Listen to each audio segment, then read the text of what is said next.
चलिए, आज मैं आपको एक स्टोरी सुनाता हूँ। स्टोरी कुछ इस तरह से है। एक बहुत गरीब लड़का था, बहुत कम संसाधनों में पला बड़ा था। माता पिता ने उसको अच्छे संस्कार देने की कोशिश की थी, लेकिन उसके माता पिता कहते थे कि तुम्हें अपनी लाइफ में कुछ करना है। तो प्रॉब्लम ये है, जब उसे ऐसा कहा जाता था कि तुम्हें कुछ करना है, तो वो इस बात को सुन करके अक्सर परेशान और भ्रमित हो जाता था, सोचता था क्या करना है। तो इसे बोलते हैं क्यूरियोसिटी। क्यूरियोसिटी बहुत इम्पोर्टेंट थिंग है। अब आप इस चीज़ समझिए, वो जो छोटा बच्चा है, जब उसको ऐसा बोला जा रहा है कि उसे क्या करना है, तो इसी दिमाग के चलते उसकी उम्र निकल गई, बड़ा हो गया। जब बड़ा हो रहा था तो कुछ लोग बोलने लगे स्कूल में एडमिशन ले ले, पढ़ ले। तो स्कूल जाने लगा। फिर स्कूल में जब पढ़ रहा था, 8वीं तक पास हो गया। फिर किसी ने कहा 10वीं का भी पढ़ाई कर ले, करियर बन जाएगा। लेकिन करियर का आता पता नहीं, करना क्या है करियर, मतलब करियर क्या होता है, करियर का सी उसको नहीं पता था। फिर इसी तरह 10वीं पास हुआ तो किसी ने बोला गणित का विषय लेगा तो अच्छे नंबर मिलेंगे, एक बड़े स्कूल में एडमिशन मिल जाएगा। तो थोड़ा सा डर था, गणित क्योंकि आती नहीं थी। तो बोला जीव विज्ञान के विषय लेगा तो भी अच्छा कुछ कर सकता है। इसी तरह से उसका समय निकलता गया। अब समय आ गया कि अब उसको 11वीं कक्षा में प्रवेश लेना है और समय बहुत कम है, तो उसे कोई ना कोई विषय लेना है। तो वो अपने शहर के एक बहुत ही फेमस स्कूल में एडमिशन कराने के लिए गया। उसने गणित विषय के माध्यम से एडमिशन लेने के लिए आवेदन भरा, लेकिन स्कूल के प्रिंसिपल ने मना कर दिया कि तेरा जो 10वीं का परसेंटेज है वो कम है, इसकी वजह से तुझे यहाँ पर प्रवेश नहीं मिल पाएगा। तो वह अपने शहर के बाजू वाले दूसरे शहर में गया। वहाँ पर भी उसने वही प्रयास किया कि मुझे यहाँ गणित के विषय में प्रवेश मिल जाएगा, लेकिन नहीं मिला। तो समस्या होगी। अब उसको एडमिशन तो कहीं ना कहीं लेना ही था। तो इस बीच में उसे एक दोस्त से उसकी मुलाकात हुई, वो उसके पुराने रिश्तेदार थे। तो उसने कहा तू मेरे साथ चल। तो भाई उसके साथ चला गया।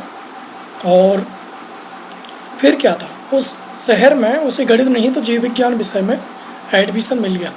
फिर उसने 10वीं छोड़ करके 11वीं और 12वीं में आगे से पढ़ाई की। अब जब 12वीं में आया तो 12वीं पास करते समय फिर से माँ बाप से फिर उसकी मुलाकात हुई। माँ बाप कहते थे तुझे कुछ करना है, कुछ कर ले, कुछ बन जा, अपने पैरों पर खड़ा हो जा। लेकिन इस सोच के चलते वह बहुत परेशान हो जाता था। तो यहाँ पर दोस्तों हो ये रहा है कि माँ बाप, हमारे साथ वाले, हमारे परिवार वाले, हमारे मित्र वाले हमें जो बोलते हैं हम वो करते हैं, लेकिन हम अपने पैशन को फॉलो नहीं करते। इसकी वजह से हम अपने करियर में हमेशा पीछे रह जाते हैं। तो ये जो स्टोरी बताने का मुख्य कारण है, सबसे पहले हमें अपनी लाइफ में क्लियरिटी लाना चाहिए। जब क्लियरिटी होगी तो आप वही करेंगे जो आपको आपके करियर से संबंधित अच्छा लगता है।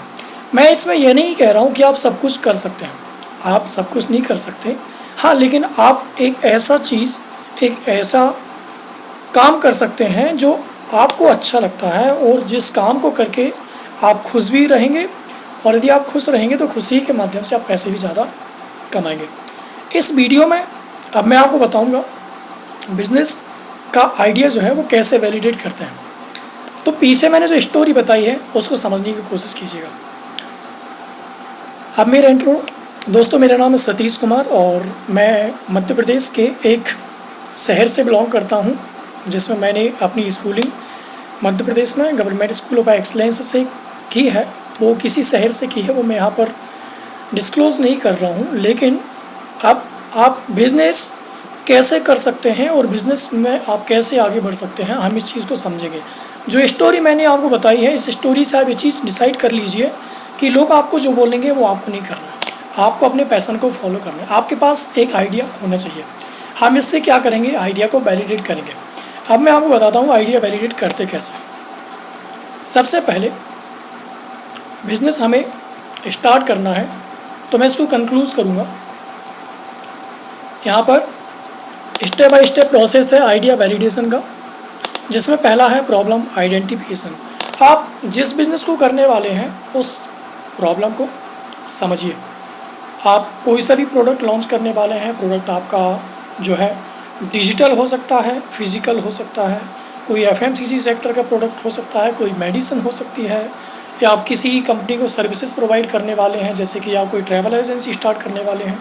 इस तरह से ये प्रोडक्ट के अलग अलग सेगमेंट हैं। तो सबसे पहले आपको प्रॉब्लम आइडेंटिफिकेशन करना होगा कि मेरा कस्टमर कौन है।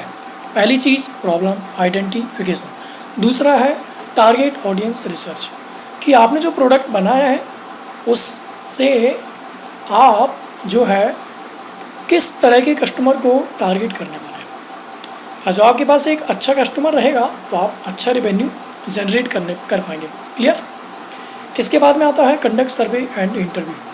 अब आपके पास यदि बिजनेस है, कोई प्रोडक्ट है, आप कोई सर्विस प्रोवाइड करते हैं, आपके पास कोई ब्रांड है, तो आप वहाँ पर आपको सिर्फ इससे ही काम नहीं चलेगा। इससे आपको जो है कुछ चीज़ें और भी डिसाइड करनी पड़ेंगी। आपको अपना कॉम्पिटिटर देखना पड़ेगा कि आपका जो कॉम्पिटिटर है वो कौन है।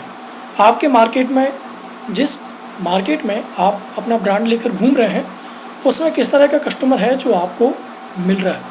इसके बाद में आता है जब आप यहाँ पर सर्वे करेंगे, तो सर्वे करने से आपको लोगों की नीड पता चलेगी, उसके हिसाब से आप डीड क्रिएट कर पाएंगे। मतलब जैसा डिमांड वैसा सप्लाई।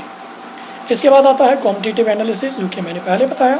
आपको कॉम्पिटिटिव एनालिसिस मिल जाएगा तो उसके बाद में आप अपनी आइडिया को टेस्ट कर सकते हैं। इसके बाद में हम देखेंगे practical example for idea validation. अब हम जो है हमारे पास जो आइडिया था, उस आइडिया को जब हम देख रहे हैं, स्टार्ट कर रहे हैं, तो हम उसको वैलिडेट करेंगे कैसे। यही तो मेन चीज़ है। इसको समझने का कोशिश कीजिए कि आप मान लीजिए एक बिज़नेस में आ रहे हैं। बिज़नेस में दो लेके चलता हूँ यहाँ पर, एक तो फूड बिज़नेस या एक टैग का बिज़नेस। तो जो फूड का बिज़नेस है, अगर आप एक रेस्टोरेंट खोलना चाहते हैं तो पहले एक पॉपअप स्टॉल या होम डिलीवरी सर्विस का यूज़ करके फीडबैक लें। मतलब आप जो है एक टिफ़िन सेंटर खोल सकते हैं। सबसे पहले आपका प्रोडक्ट है, किचन सर्विस है। अब आपके पास ब्रांड है, एक छोटा ब्रांड है, लाइक कुछ भी आप नाम रख सकते हैं, जैसे कि डायनामिक फूड सर्विस या टेस्टी फूड सर्विस। डायनामिक थोड़ा और लगेगा लेकिन टेस्टी अच्छा लगेगा, क्योंकि लोग टेस्ट पर जाएंगे, डायनामिक को खा तो नहीं सकते ना, इसलिए। तो इसके बाद में इसमें से आप लोगों से फीडबैक ले सकते हैं कि जो ऑडियंस है, जो यूज़र है, उनके लिए आपका प्रोडक्ट फ्रेंडली है कि नहीं। मतलब आपका प्रोडक्ट यूज़र फ्रेंडली होना चाहिए। दूसरा है आपका टैग बिज़नेस। टैग बिज़नेस में अगर आप एक टैग डेवलप कर रहे हैं तो पहले एक बेटा वर्जन लॉन्च कर सकते हैं। जैसे कि जब फेसबुक लॉन्च हुआ था तो उसका फेसबुक लाइट आता था, उसके बाद में फेसबुक ने अपना बड़ा सॉफ्टवेयर और बड़ा वेबसाइट इंस्टॉल किया, मतलब मार्केट में लेकर आए। तो इसके बाद में आप जो है इन दोनों केस में आपको सबसे पहले कस्टमर का जो है एक्चुअल इंटरेक्शन देखना होगा। कस्टमर का जो एक्चुअल इंटरेक्शन है उसके बेस पर ही आप अपने ब्रांड को आगे बढ़ा सकते हैं। यहाँ से ही आप अपने ब्रांड को बिल्ड करने की स्ट्रेटजी को डिज़ाइन कर सकते हैं। इस वीडियो में मैंने आपको 5 चीज़ें बताई हैं। सबसे पहले मैं आपको बता देता हूँ step by step process for idea validation, जिसमें मैंने पहले बताया प्रॉब्लम आइडेंटिफिकेशन। आपको I mean to say you have to find out problem of your customer. Second thing target audience research.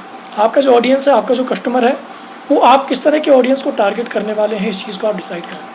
Third में आता है कंडक्ट सर्वे एंड इंटरव्यू। आपके product के लिए आप लोगों से इंटरव्यू ले सकते हैं। आई मीन जिस कस्टमर को आप अपना प्रोडक्ट सेल कर रहे हैं, आप उसका ही इंटरव्यू ले करके आपके वेबसाइट या आपके ऑफिस में कोई LED वगैरह लगा है तो उसमें आप प्ले कर सकते हैं।